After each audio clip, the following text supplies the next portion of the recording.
ಯುನೆಸ್ಕೋದ ಪ್ರಮುಖ ತಾಣ ಆಗುಂಬೆ. ಈ ಆಗುಂಬೆ ಘಾಟ್ನಲ್ಲಿ ಸುರಂಗ ಮಾರ್ಗವೊಂದನ್ನು ನಿರ್ಮಾಣ ಮಾಡೋದಕ್ಕೆ ಸರ್ಕಾರ ಈಗ ಮುಂದಾಗ್ತಾ ಇದೆ. ಆದ್ರೀಗ ಈ ಯೋಜನೆಗೆ ಸಾಮಾಜಿಕ ಜಾಲತಾಣದಲ್ಲಿ ಭಾರೀ ವಿರೋಧಗಳು ವ್ಯಕ್ತವಾಗ್ತಿದೆ. ಹಾಗಿದ್ರೆ ಏನಿದು ಸುರಂಗ ಮಾರ್ಗದ ಯೋಜನೆ? ಯಾಕಿಷ್ಟೊಂದು ವಿರೋಧ ಅಂತೀರಾ? ಈ ರಿಪೋರ್ಟ್ ನೋಡಿ.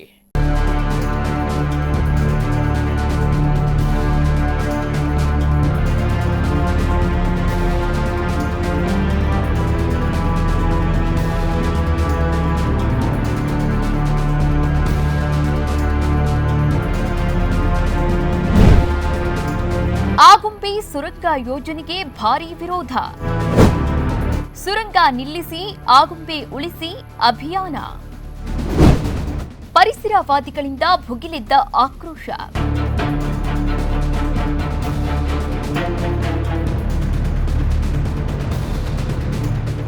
ಆಗುಂಬೆ ದಕ್ಷಿಣದ ಚಿರಾಪುಂಜಿ, ಸಿಂಹಪಾಲದ ಸಿಂಗಳೀಕಗಳ ಆಶ್ರಯ ತಾಣ, ಕಾಳಿಂಗ ಸರ್ಪಗಳ ರಾಜಧಾನಿ, ಪ್ರಕೃತಿ ಪ್ರಿಯರಿಗೆ ಮತ್ತು ವನ್ಯಜೀವಿ ಉತ್ಸಾಹಿಗಳಿಗೆ ಸ್ವರ್ಗ.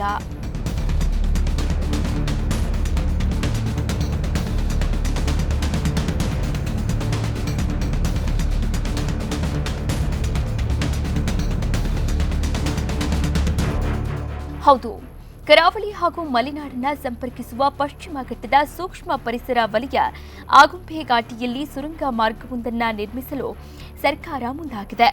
ಆದ್ರೀಗ ಈ ಯೋಜನೆಗೆ ಸಾರ್ವಜನಿಕ ವಲಯದಲ್ಲಿ ಭಾರೀ ಪರ ಮತ್ತು ವಿರೋಧ ಚರ್ಚೆಯಾಗ್ತಿದೆ.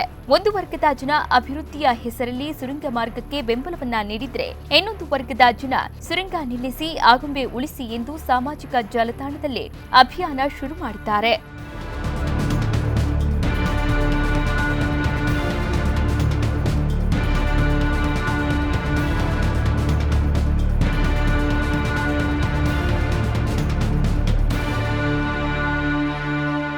ಇನ್ನು ಕೆಲ ದಿನಗಳ ಹಿಂದಷ್ಟೇ ಸಂಸದ ಬಿವೈ ರಾಘವೇಂದ್ರ ಅವರು ಪತ್ರಿಕಾಗೋಷ್ಠಿ ನಡೆಸಿ ಆಗುಂಬೆಯ ಸುರಂಗ ಮಾರ್ಗ ಯೋಜನೆ ಬಗ್ಗೆ ಪ್ರಸ್ತಾಪ ಮಾಡಿದ್ರು.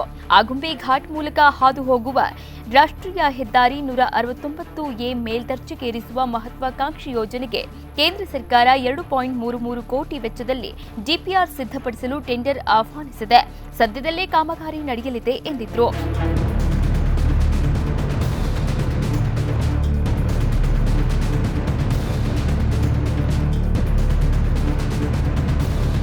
ಈ ಎರಡೂ ರೀತಿಯಂತ ಡಿಪಿಆರ್ ಕೂಡ ಸಬ್ಮಿಟ್ ಮಾಡುತ್ತೆ. ಈಗಿರೋ ಪ್ರಕಾರ ಹಿಂದೆ ದೇಶದಲ್ಲಿ ಅಂತಾರಾಷ್ಟ್ರೀಯ ಮಟ್ಟದಲ್ಲಿ ಅವತ್ತಿನ ಒಂದು ಟೆಕ್ನಾಲಜಿಗೆ ಸಂಬಂಧಪಟ್ಟಂತೆ ಅವತ್ತಿನ ಒಂದು ಟೆಕ್ನಾಲಜಿಯನ್ನು ಉಪಯೋಗಿಸಿಕೊಂಡು ಎಷ್ಟೋ ಟನಲ್ಗಳನ್ನೆಲ್ಲ ಮಾಡಿದ್ದಾರೆ. ಇವತ್ತು ಟೆಕ್ನಾಲಜಿ ಸಾಕಷ್ಟು ಇಂಪ್ರೂವ್ ಆಗಿದೆ. ಪರಿಸರದ ಪ್ರೇಮಿಗಳು ನಾನು ಅಭಿನಂದನೆ ತಿಳಿಸ್ತೀನಿ. ಪಾಪ ಇಲ್ಲೊಂದು ಹೇಳಿಕೆಯನ್ನು ನಾನು ಕೇಳಿದ್ದೀನಿ. ನಾನು ಪರಿಸರ ಉಳಿಸ್ಬೇಕು ಅನ್ನೋದು ಅವ್ರ ಕಳಕಳಿ.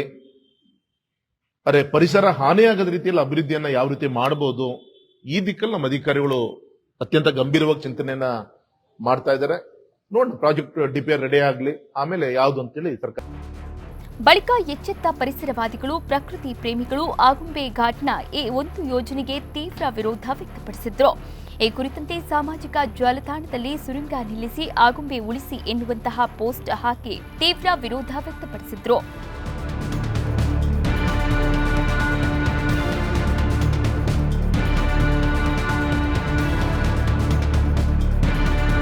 ಆಗುಂಬೆ ಯುನೆಸ್ಕೋದ ವಿಶ್ವ ಪಾರಂಪರಿಕ ಪಟ್ಟಿಯಲ್ಲಿನ ಪ್ರಮುಖ ತಾಣವಾಗಿದೆ. ಇಲ್ಲಿನ ದಟ್ಟ ಕಾಡುಗಳು ಅರಬ್ಬಿ ಸಮುದ್ರದಿಂದ ಬೀಸುವ ನೈಋತ್ಯ ಮಾರುತಗಳನ್ನ ತಡೆದು ಆ ಭಾಗದಲ್ಲಿ ಹೆಚ್ಚಿನ ಮಳೆಯನ್ನ ಸುರಿಸುತ್ತದೆ. ನೂರಾರು ಜಾತಿಯ ವೃಕ್ಷ ಸಂಕುಲಗಳಿಗೆ, ವನ್ಯಜೀವಿಗಳಿಗೆ ಆಗುಂಬೆ ಆಶ್ರಯ ತಾಣವಾಗಿದೆ.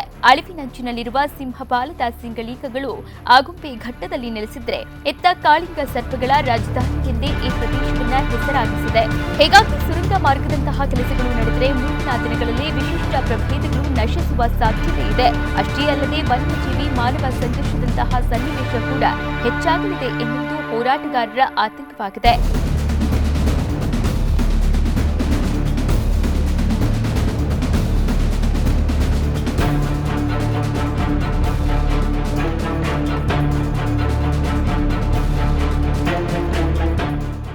ಇನ್ನು ಇದೇ ವಿಚಾರವಾಗಿ ಉಡುಪಿಯಲ್ಲಿ ಸಿಎಂ ಸಿದ್ದರಾಮಯ್ಯ ಸಹ ಪ್ರತಿಕ್ರಿಯೆ ನೀಡಿ ಪರಿಸರವಾದಿಗಳನ್ನ ಕನ್ವಿನ್ಸ್ ಮಾಡಿ ಆಗುಂಬೆ ಸುರಂಗವನ್ನ ನಿರ್ಮಿಸುವುದಾಗಿ ತಿಳಿಸಿದ್ರು. ಮಾಡ್ತೀವಿ ಅದನ್ನು. ಅದರಿಂದ ಪರಿಸರವಾದಿಗಳು ಸಿಕ್ಕಾಪಟ್ಟೆ ವಿರೋಧ ಇದೆ. ಅದರಿಂದ ಪರಿಸರವಾದಿಗಳಲ್ಲಿ ಸಿಕ್ಕಾಪಟ್ಟೆ ವಿರೋಧ ಇದೆ. ಮತ್ತೊಂದು, ಈಗ ಆನೆಗಳು ಆಲ್ರೆಡಿ ಆನೆ ಹುಲಿಗಳೆಲ್ಲ ನಾಡಿಗೆ ಬರ್ತಾ ಇದ್ದಾವೆ. ಅವ್ರನ್ನು ಕನ್ವಿನ್ಸ್ ಮಾಡ್ತಕ್ಕಂಥ ಪ್ರಯತ್ನ ಮಾಡ್ತೇವೆ. ಬಟ್ ಪರಿಸರವಾದಿಗಳು ಅದರಿಂದ ಪ್ರಾಣಿಗಳ ವಾಸಸ್ಥಾನಕ್ಕೆ ಅಪಾಯ ಆಗಿ ಅವ್ರು ಮತ್ತೆ ಹೆಚ್ಚು ಜಾಸ್ತಿ ನಾಡಿಗೆ ಬರಲ್ವಾ? ಪರಿಸರವಾದಿಗಳು ಯಾವ ಕಾರಣಕ್ಕೆ ವಿರೋಧ ಮಾಡ್ತಾ ಇದ್ದಾರೆ ಅದನ್ನ ಅವ್ರ ಜೊತೆ ಮಾತಾಡಿ ಪರಿಹಾರ ಮಾಡ್ತಕ್ಕಂಥ. ಸದ್ಯ ಇಲ್ಲಿ ಅಭಿವೃದ್ಧಿಗೆ ಯಾವುದೇ ಅಡ್ಡಿ ಇಲ್ಲ. ಆದರೆ ಆಗುಂಬೆಗೆ ಸರ್ಕಾರ ಮಾಡುವ ಸರ್ಜರಿಯಿಂದ ಪರಿಸರದ ಸಮತೋಲನ ಏರುಪೇರಾಗುವ ಸಾಧ್ಯತೆ ಇದೆ. ಸದ್ಯ ಸಾಮಾಜಿಕ ಜಾಲತಾಣದಲ್ಲಿ ಆರಂಭವಾಗಿರುವ ಅಭಿಯಾನ ಯಾವುದೇ ಕಾರಣಕ್ಕೂ ಆಗುಂಬೆ ಘಾಟಿಯಲ್ಲಿ ಸುರಂಗ ಮಾರ್ಗ ಬೇಡವೇ ಬೇಡ ಎಂದು ಆಕ್ರೋಶ ವ್ಯಕ್ತವಾಗುತ್ತಿದೆ. ಇದೆಲ್ಲದರ ಮಧ್ಯೆ ಸರ್ಕಾರ ಪ್ರಕೃತಿ ಒಡಲಿಗೆ ಕೈ ಹಾಕುತ್ತಾ ಅನ್ನೋದನ್ನ ಕಾದು ನೋಡಬೇಕಿದೆ. Dileep Arehole, Karnataka news beat, Udupi.